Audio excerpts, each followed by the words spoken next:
ఒక్కసారి కొమ్మూరి గోల్డ్ కి కాల్ చేయండి. తాకట్లో ఉన్న మీ బంగారాన్ని విడిపించి మార్కెట్ ప్రైస్ కి వాళ్ళు కొనుక్కుని మిగతా డబ్బులు మీకు ఇచ్చేస్తారు. రైట్, బ్రేకింగ్ న్యూస్ చూస్తున్నాం మనం టీవీ స్క్రీన్ పై. సైబరాబాద్ పోలీస్ కమిషనరేట్ పరిధిలో సంచలనం క్రియేట్ చేసిన గండిపేట భూ కుంభకోణం వ్యవహారం ఇప్పుడు తెలుగు రాష్ట్రాల్లోనే హాట్ టాపిక్ గా మారింది.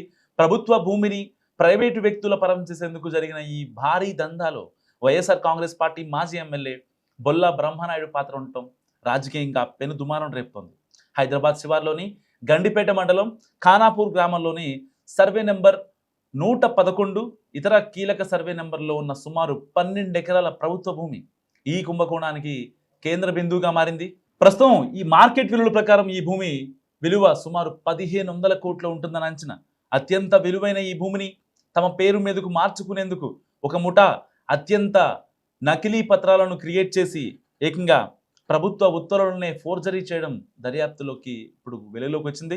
ఈ భారీ దందాలో వినుకొండ మాజీ ఎమ్మెల్యే బొల్లా బ్రహ్మనాయుడు, ఆయన కుమారుడు బొల్లా రమేష్పై సైబరాబాద్ పోలీసులు కేసులు నమోదు చేయడం సంచలనంగా మారింది. ప్రభుత్వ భూమిని ఒక ప్రైవేట్ కంపెనీకి దారాదత్తం చేసినట్లుగా 1993, 2003 కాలం నాటి నకిలీ జీవులను ఒక ముఠా క్రియేట్ చేసింది. ఈ దందాలో ప్రధాన సూత్రధారులకు బ్రహ్మనాయుడు అండదండలు ఉన్నట్లు, భూ సెటిల్మెంట్లలో ఆయన ప్రమేయం ఉన్నట్లు పోలీసులు ప్రాథమికంగా గుర్తించారు. నకిలీ దస్తావేజులతో రెవెన్యూ రికార్డులను తారుమారు చేసేందుకు వీడు భారీగా నగదు పంపిణీ చేసినట్టు సమాచారం. ఈ భూదందాలో చురుగ్గా పాల్గొన్న నిమ్మల రాజేష్ గౌడ్, వేణుగోపాల్, సాయి కిరణ్ అనే 3 వ్యక్తులను సైబరాబాద్ ఆర్థిక నేరాల విభాగం పోలీసులు ఇప్పటికే అరెస్ట్ చేశారు. సో వీరిని విచారించిన క్రమంలోనే మాజీ ఎమ్మెల్యే, ఆయన కుమారుడి లింకులు బయటపడ్డాయి. ఫేక్ జీవోలను నిజమైనవిగా నమ్మించేందుకు వీళ్ళు సెక్రటరియట్ స్థాయి ముద్రలను కూడా వాడారు. సో ప్రభుత్వ రికార్డుల్లో నిషిద్ధ జాబితాలో అయితే ఆ భూమి కొంటే అంటే అది గవర్నమెంట్దే, సో ఎలాంటి లావాదేవీలు ఈ భూమి త్రూగా చేయకూడదు అనే నిషిద్ధ జాబితాలో ఉన్న భూములను క్లియర్ చేసేందుకు ఈ ముఠా భారీ స్కెచ్ చేసింది. సో తెలంగాణలో కాంగ్రెస్ ప్రభుత్వం అధికారంలోకి వచ్చిన తర్వాత భూ ఆక్రమణలపై హైడ్రా ఇంకా ప్రత్యేక పోలీసు విభాగాలు ఉక్కుపాదం మోపుతున్నాయి, మనందరం చూస్తూ ఉన్నాం. సో గజం భూమి కూడా కబ్జాదారులకి పోకుండా చేస్తుంది తెలంగాణ గవర్నమెంట్. ఈ తరుణంలో పక్క రాష్ట్రానికి చెందిన వైసీపీ మాజీ ఎమ్మెల్యే పేరు ఈ కుంభకోణంలో రావడం రాజకీయంగా రంగు పులుముకుంది. సైబరాబాద్ పోలీసులు ఈ కేసును అత్యంత ప్రతిష్టాత్మకంగా తీసుకున్నారు. కేవలం మాజీ ఎమ్మెల్యే మాత్రమే కాకుండా ఈ దందాకు సహకరించిన రెవెన్యూ అధికారుల పాత్రపై కూడా ఆరా తీస్తున్నారు ఇప్పుడు. సో నిందితులు ఎంతటి వారైనా వదిలే ప్రసక్తి లేదని పోలీస్ ఉన్నతాధికారులు చెప్తున్న పరిస్థితి. మరి కేసులో మరిన్ని అరెస్టులు జరిగే అవకాశం ఉంది.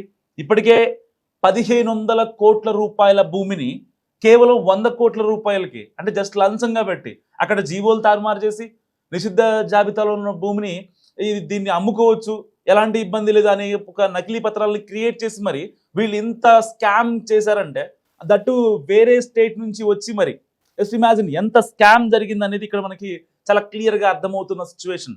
1 కాదు 2 కాదు 1500 కోట్ల రూపాయల భూమిని, 12 ఎకరాల భూమిని వీళ్ళు నకిలీ పత్రాలతో ఫోర్జరీ చేసి ఆ యొక్క భూమిని లాగేసేందుకు, కాజేసేందుకు ఒక పథకం వేశారు.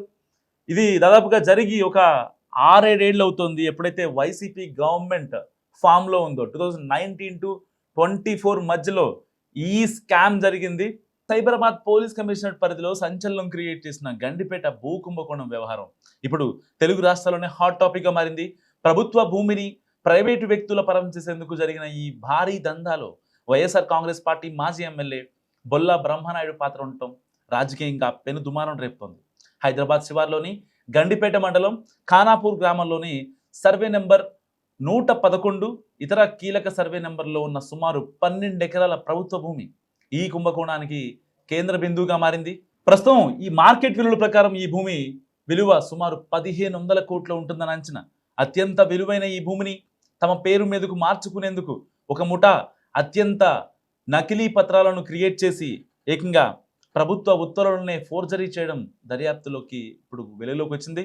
ఈ భారీ దందాలో వినుకొండ మాజీ ఎమ్మెల్యే బొల్లా బ్రహ్మనాయుడు, ఆయన కుమారుడు బొల్లా రమేష్పై సైబరాబాద్ పోలీసులు కేసులు నమోదు చేయడం సంచలనంగా మారింది. ప్రభుత్వ భూమిని ఒక ప్రైవేట్ కంపెనీకి దారాదత్తం చేసినట్లుగా 1993, 2003 కాలం నాటి నకిలీ జీవులను ఒక ముఠా క్రియేట్ చేసింది. ఈ దందాలో ప్రధాన సూత్రధారులకు బ్రహ్మనాయుడు అండదండలు ఉన్నట్లు, భూ సెటిల్మెంట్లలో ఆయన ప్రమేయం ఉన్నట్లు పోలీసులు ప్రాథమికంగా గుర్తించారు. నకిలీ దస్తావేజులతో రెవెన్యూ రికార్డులను తారుమారు చేసేందుకు వీడు భారీగా నగదు పంపిణీ చేసినట్టు సమాచారం. ఈ భూదందాలో చురుగ్గా పాల్గొన్న నిమ్మల రాజేష్ గౌడ్, వేణుగోపాల్, సాయి కిరణ్ అనే ముగ్గురు వ్యక్తులను సైబరాబాద్ ఆర్థిక నేరాల విభాగం పోలీసులు ఇప్పటికే అరెస్ట్ చేశారు. సో వీరిని విచారించిన క్రమంలోనే మాజీ ఎమ్మెల్యే, ఆయన కుమారుడి లింకులు బయటపడ్డాయి. ఫేక్ జీవోలను నిజమైనవిగా నమ్మించేందుకు వీళ్ళు సెక్రటరియట్ స్థాయి ముద్రలను కూడా వాడారు. సో ప్రభుత్వ రికార్డుల్లో నిషిద్ధ జాబితాలో ఏదైతే ఆ భూమి కొంటే అంటే అది గవర్నమెంట్దే, సో ఎలాంటి లావాదేవీలు ఈ భూమి త్రూగా చేయకూడదు అనే నిషిద్ధ జాబితాలో ఉన్న భూములను క్లియర్ చేసేందుకు ఈ ముఠా భారీ స్కెచ్ చేసింది. సో తెలంగాణలో కాంగ్రెస్ ప్రభుత్వం అధికారంలోకి వచ్చిన తర్వాత భూ ఆక్రమణలపై హైడ్రా ఇంకా ప్రత్యేక పోలీసు విభాగాలు ఉక్కుబాదం మోపుతున్నాయి, మనందరం చూస్తూ ఉన్నాం. సో గజం భూమి కూడా కబ్జాదారులకి పోకుండా చేస్తుంది తెలంగాణ గవర్నమెంట్. ఈ తరుణంలో పక్క రాష్ట్రానికి చెందిన వైసీపీ మాజీ ఎమ్మెల్యే పేరు ఈ కుంభకోణంలో రావడం రాజకీయంగా రంగు పులుముకుంది. సైబరాబాద్ పోలీసులు ఈ కేసును అత్యంత ప్రతిష్టాత్మకంగా తీసుకున్నారు. కేవలం మాజీ ఎమ్మెల్యే మాత్రమే కాకుండా ఈ దందాకు సహకరించిన రెవెన్యూ అధికారుల పాత్రపై కూడా ఆరా తీస్తున్నారు ఇప్పుడు.